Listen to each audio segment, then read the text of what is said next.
There's a restaurant in Yunnan province, China, where the server sets a timer when you order mushrooms.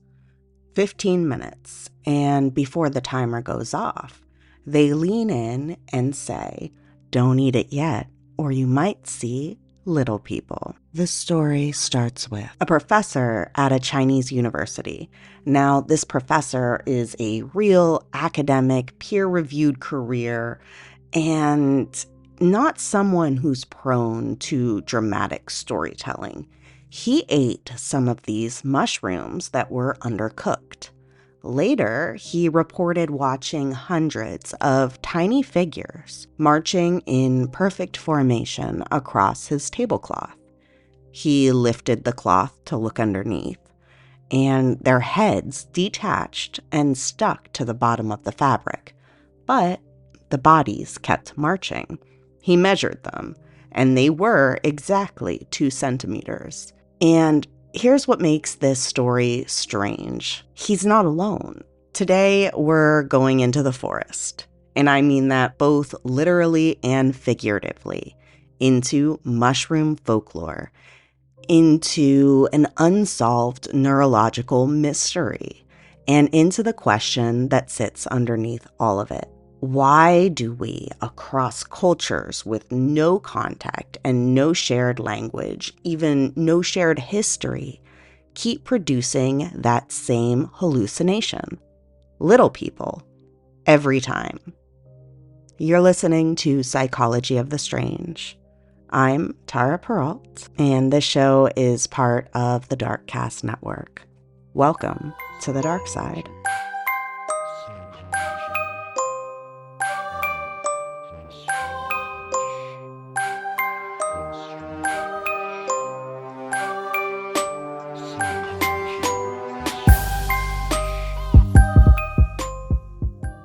So I want to start off talking about the science, because in this case, I think that's where the strange really starts. Lanmaoa asiatica, I think I am saying that correctly, is the scientific name to the mushroom.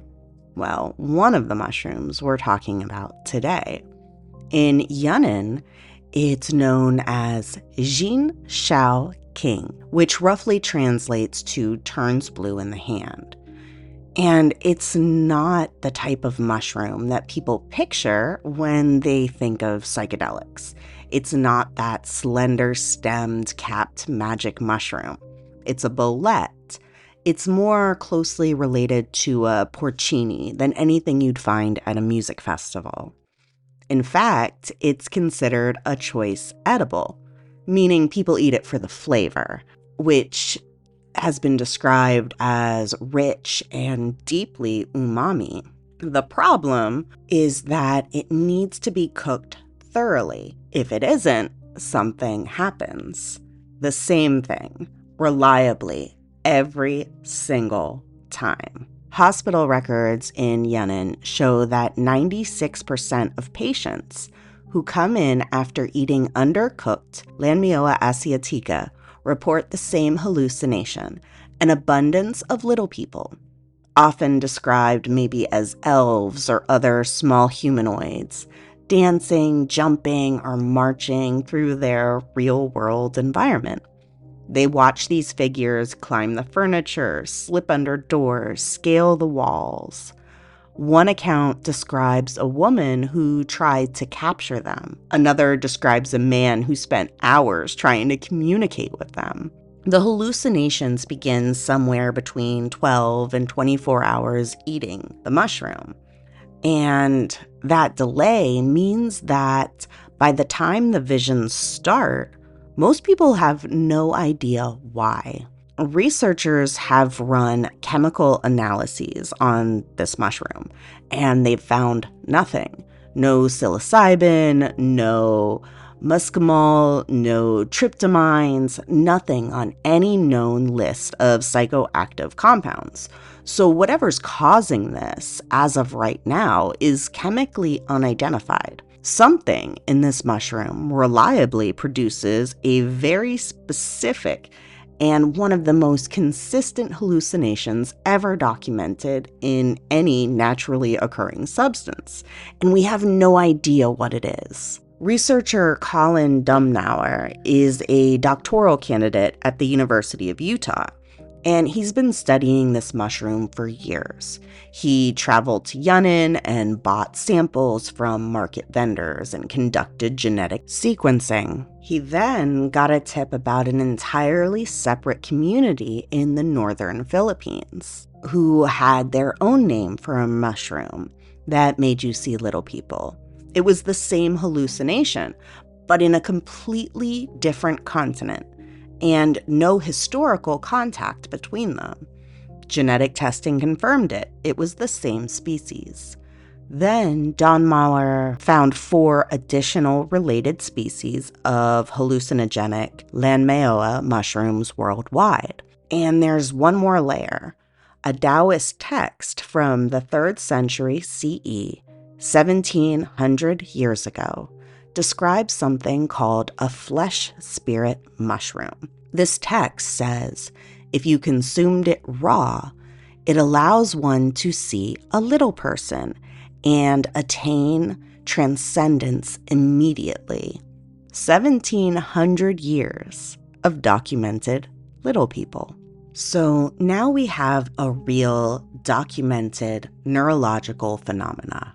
A mushroom that reliably causes people across completely separate cultures to see miniature humanoid figures. And we have to ask, what did those people do with that experience? Because people don't just have strange experiences and file them away. We build stories around them. We build entire cosmologies. So let's talk about fairy rings. In Ireland and Scotland, circles of mushrooms growing in the grass were understood to be fairy forts or thresholds. The circular space inside wasn't just grass, it was a door. You stepped inside, and time stopped working normally, or you were pulled into the fairy world. Hello, Fae Trap. The She, the shape-shifting underworldly beings said to inhabit these rings, were not cute.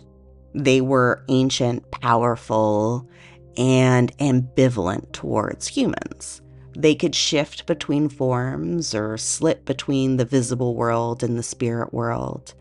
And they were said to have lived in the Irish landscape long before any humans arrived. And here's something that mycologists will tell you about fairy rings. It's the kind of thing that makes you feel like the old stories might have been onto something. Fairy rings form because of the way mycelium, the underground fungal network, expands outward from a central point. The ring is the organism. What you see on the surface is just the fruiting body of something much larger, much older, living underground. In some cases, fairy rings are centuries old. The folklore is structurally accurate. Something is there, but it's just not visible. The fly agaric, Amanita muscaria, the red and white spotted mushroom that appears in every fairy tale illustration of elves and goblins, has its own history that goes considerably darker than its cheerful appearance suggests. It may be one of the oldest entheogens on record. It's used in shamanic rituals, possibly stretching back 10,000 years. It's been put forward as the most likely candidate for Soma, the sacred brew referenced in around 150 hymns of the Hindu Rig Veda. The Koryak people of Siberia believe the earth itself first emerged as a fly agaric mushroom, a visionary gift from the Great Spirit. The Koryak shamans would ingest the mushroom, and then others would drink the shaman's urine to receive the hallucinogenic effect, which sounds, alarming, but there is a logic to it. The body absorbs the hallucinogens first and expels the toxins. So what comes out in the urine is primarily the psychoactive compounds. The reindeer also sought the mushroom out. Siberian herders would observe a reindeer behaving strangely, what we would call now intoxicated, and then they'd slaughter it to access the same effect through the meat. And I want to take a little detour that sounds like it has nothing to do with any of this and talk about Santa Claus. Yes. All right, stay with me for a second.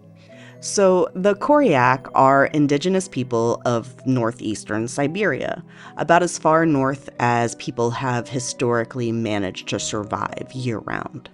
Their shamans were the intermediaries between the community and the spirit world. The fly agaric was their vehicle. So on the night of the winter solstice, a Koryak shaman would dress in red and white, which are the exact colors of the Amanita muscaria, and gather the mushrooms from under the sacred trees. Then he would approach the yurt, which is a traditional Siberian dwelling. It's domed, there's reindeer skin walls, a birch pole running down the center, and a smoke hole at the top. The front door was low to the ground and not easy to navigate while carrying a sack full of sacred mushrooms. So the shaman would enter through the smoke hole and descend the central birch pole onto the floor below.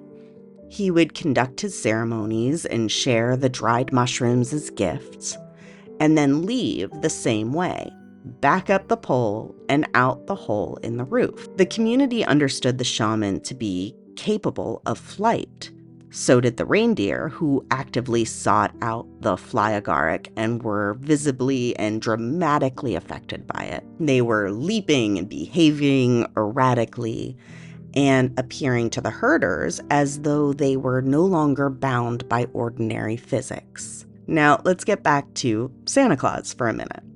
So a man in red and white entering through a hole in the roof, descending a central pole, carrying a sack of gifts, accompanied by flying reindeer in the far north. Santa Claus sounds oddly familiar. He too wears red and white. He comes through the chimney. He flies with the reindeer. He lives at the North Pole, and he carries a bag of gifts. This connection was popularized by ethnobotanist John Rush and classicist Carl Ruck, among others, and it's contested by historians. There are plenty of other threads that feed into the Santa composite, including the 4th century Byzantine bishop St. Nicholas and various Scandinavian midwinter figures. But the Koryak shaman is not a stretch. It's not even a long one. The geography is right, the imagery is right, and the timeline works. And the thing that made those reindeer appear to fly, that was the mushroom. Now, getting back to the fairy rings. In German folklore, they were called Hexenrings, witches' rings.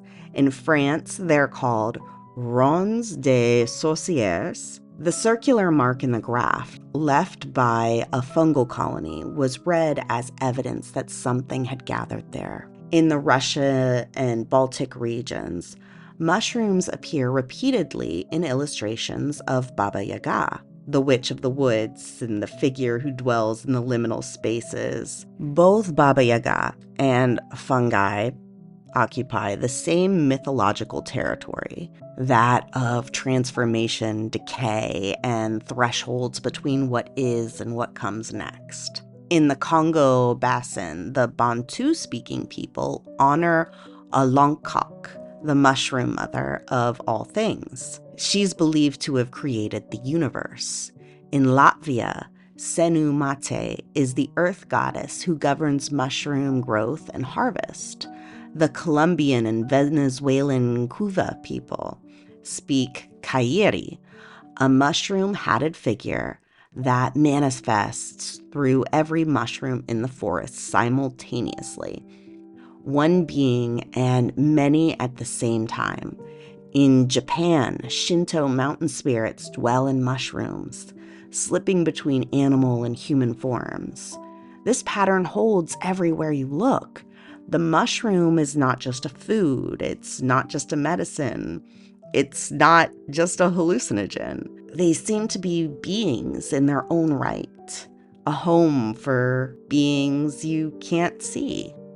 So what do we make of all of this? A mushroom that reliably produces the same hallucination across cultures, no contact, folklore traditions spanning every inhabited continent that populates the same imaginative spaces with small humanoid beings, and an unidentified chemical compound that science hasn't yet been able to name. The hallucination itself has a clinical name: Lilliputian hallucination.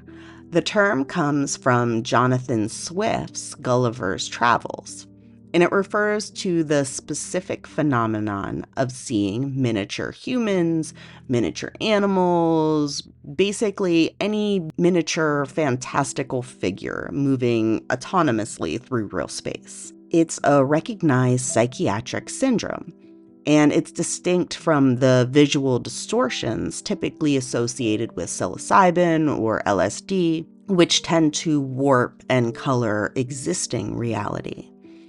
Lilliputian hallucinations are superimposed onto it. You see real furniture, you also see these 2-centimeter figures marching across it. The two coexist. This specificity is unusual. Most hallucinogenic experiences vary significantly based on set and the user's psychological state or cultural expectations. The fly agaric, for instance, produces ego disillusion, visual distortions, altered time perception, but the Lanmaoa asiatica keeps producing the same thing: small people over and over. In China, in the Philippines, it's across cultures and centuries.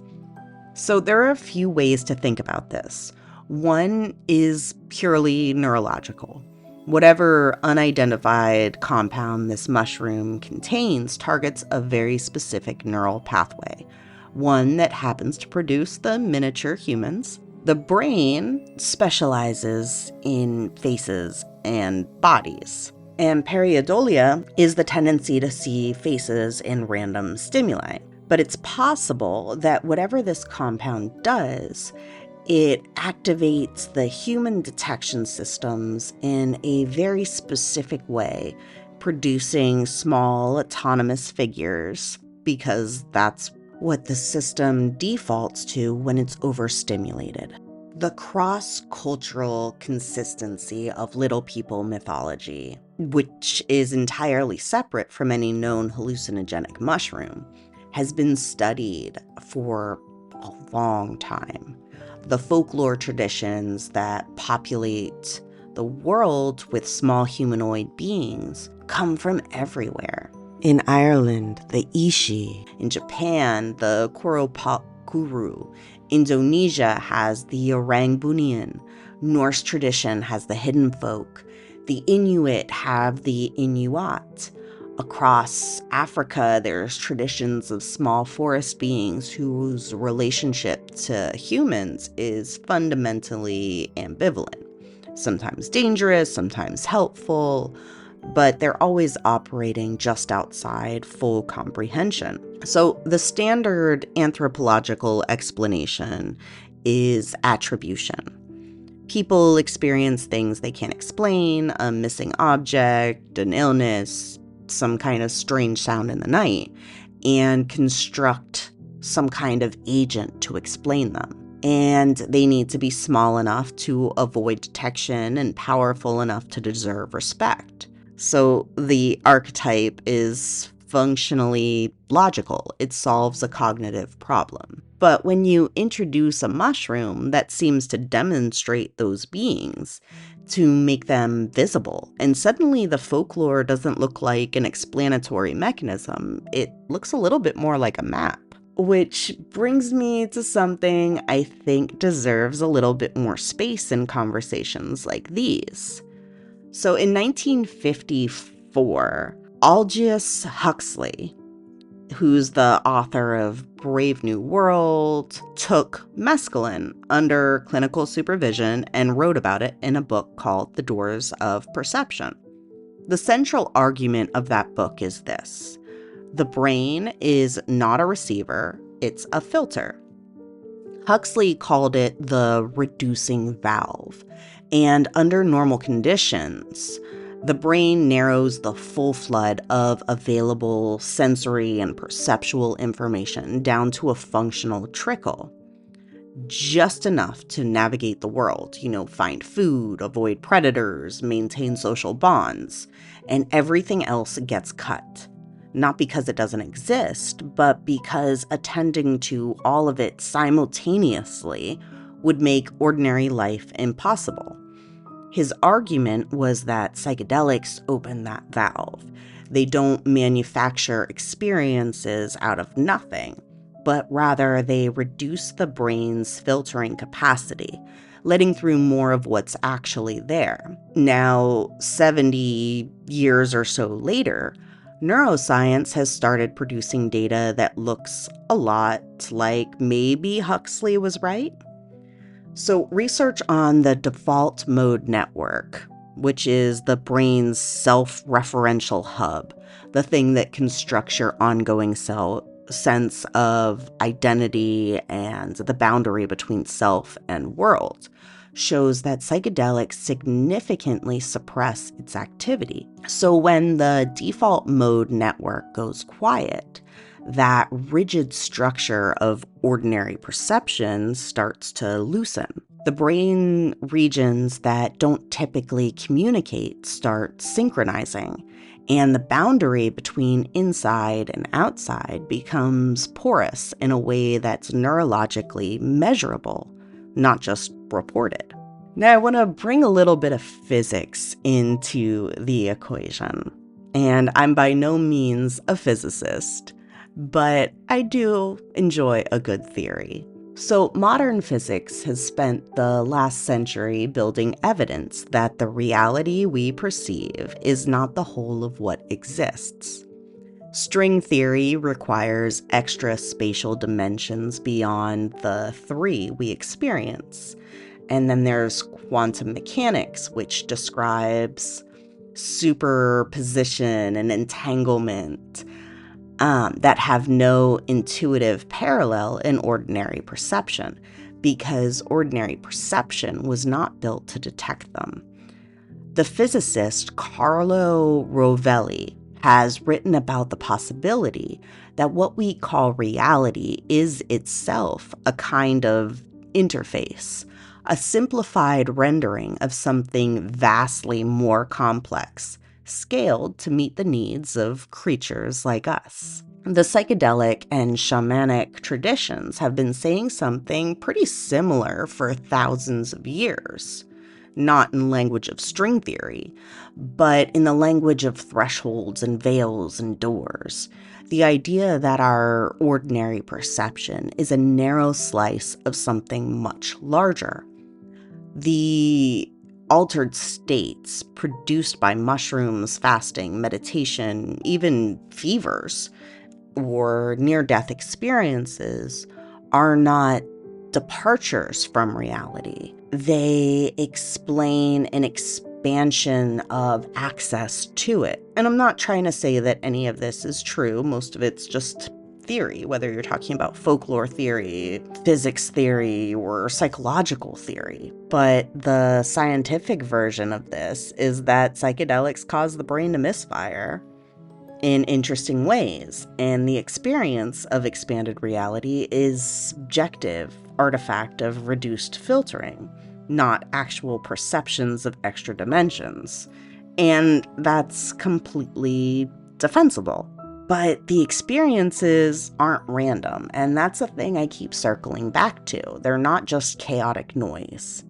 People across completely unconnected cultures and unconnected eras consuming completely unconnected substances keep reporting the same categories of experiences: small beings, spirits, entities, the presence of something watching or aware. If the brain was just malfunctioning, you'd expect a little more variance. And I'm not saying little people are real, but I'm saying that we don't know why a mushroom reliably does this. We don't know what compound causes it. And we have a parallel tradition across every culture on Earth of small humanoid beings. The folklore predates the science, and in some cases, by thousands of years. A 3rd century Taoist text said, "Eat this mushroom raw and you'll see a little person." In 2024, a researcher with DNA sequencing equipment and university funding confirmed that yes, the mushroom does that, but we still don't know how. Sometimes the old stories are not explanations. Sometimes they're documentations.